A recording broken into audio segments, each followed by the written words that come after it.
The first thing people noticed about him was how easily he disappeared into the crowd. He was always there, always present, always standing among people, but never truly seen. On busy streets, in packed offices, on crowded trains, he moved like a shadow stitched into the background of other people's lives. No one avoided him, no one pushed him away. And yet, no one ever reached him either. His name was Daniel, and Daniel was lonely in a crowd. Every morning, the alarm rang at 6:30 a.m., and Daniel silenced it without opening his eyes. He lay there for a few seconds, staring at the ceiling of his small apartment, listening to the distant noise of the city waking up, footsteps in the hallway, a car horn outside, someone laughing somewhere far away. Life was already moving, already connected, already full. He felt separate from it. Getting out of bed felt like lifting a weight that no one else could see. He showered, dressed neatly, and stood in front of the mirror. The man staring back looked fine, clean, put together. The kind of man people assumed was doing well. Daniel practiced a smile, not because he wanted to, but because he had learned that the world expected it. "This is enough," he whispered to himself. Then he stepped outside and joined the crowd. The subway station was always overflowing. Hundreds of people packed together, each one carrying their own worries, their own urgency, their own invisible burdens. Phones glowed in tired hands. Earphones sealed people into private worlds. Conversations buzzed, arguments flared, laughter echoed. Daniel stood among them, breathing the same air, hearing the same sounds, yet feeling entirely alone. The train arrived with a metallic scream, and people surged forward. Daniel followed, gripping a pole as bodies pressed around him. Someone's elbow dug into his side. Someone else stepped on his shoe. No one apologized. No one noticed. He stared at his reflection in the darkened window. His eyes looked calm, but behind them lived a quiet exhaustion that had no name. He wondered, not for the first time, how loneliness could exist in places so full of people at work. Daniel was respected, reliable, efficient. "Morning, Daniel." "Hey, how are you?" "Busy day ahead." "Yeah," he replied. "Doing good. Always good. Always fine." His co-workers liked him in the way people like background music, pleasant, non-intrusive, easy to ignore. He attended meetings, shared ideas, delivered results. People nodded, thanked him, moved on. He rarely spoke about himself, not because he had nothing to say, but because no one ever asked. Lunch hours were the hardest. Sitting at long tables filled with voices, Daniel felt like he was watching life from behind glass. People talked about their weekends, their partners, their fights, their plans. He listened carefully, smiling at the right moments, laughing when others laughed. Inside, something hollow echoed. He wanted to say, "I feel empty even when I'm here." He wanted to say, "I go home to silence every night." He wanted to say, "I don't know how to feel close to people anymore." But the words stayed locked inside him, so he stayed quiet. He told himself silence was safer. Daniel's loneliness had roots that stretched far back into his childhood. He had been a sensitive boy, observant, thoughtful, deeply emotional. He noticed things others missed. He felt sadness sharply and joy intensely. But his home was not a place for feelings. His father believed emotions were weaknesses, problems were meant to be solved alone. Love was expressed through responsibility, not words. His mother cared deeply, but she was always exhausted, working, worrying, surviving. She promised she would listen later.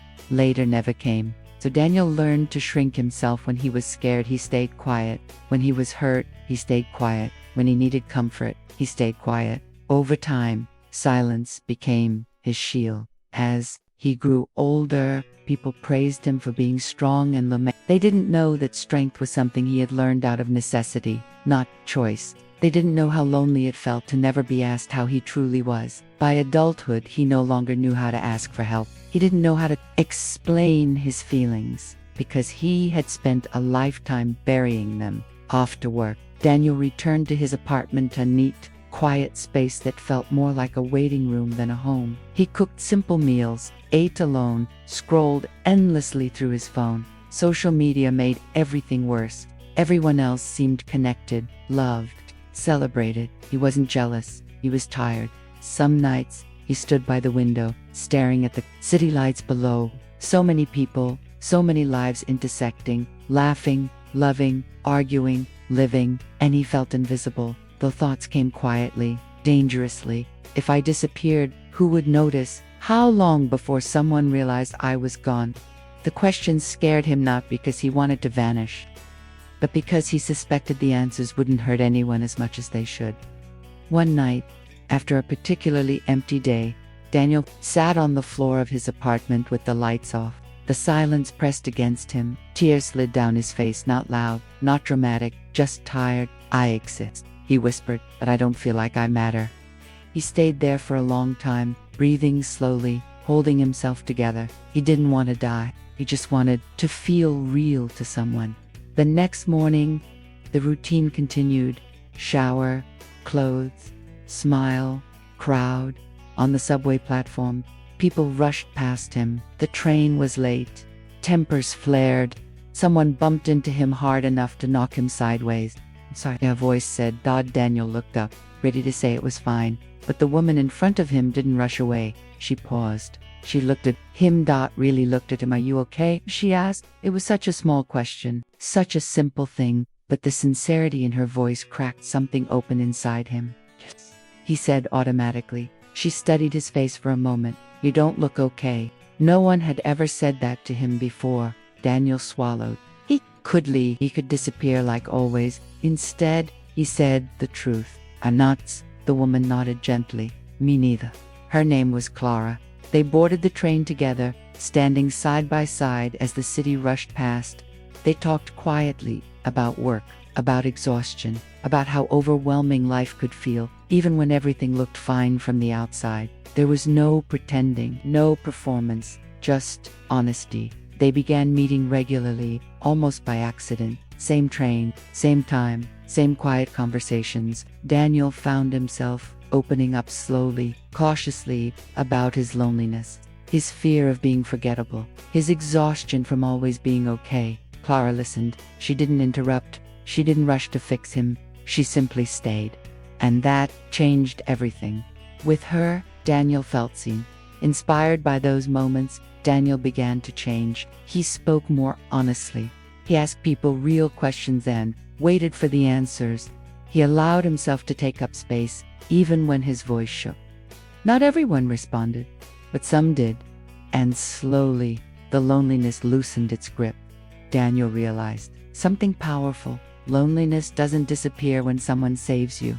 It fades when you allow yourself to be seen. He still stood in crowds, still rode packed trains, still lived in the same city, but now, when he looked around, he noticed others like him, quiet, smiling, unseen, and he made a promise. He would notice them. If this story feels familiar, if you have ever felt lonely while surrounded by people, let me tell you something clearly. You are not weak, you are not broken, and you are not alone. Sometimes, all it takes is one honest moment, one brave question, one person willing to truly look.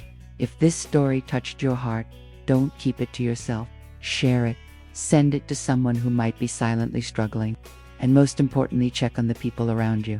Because behind calm smiles and quiet faces, there may be someone just waiting to be seen.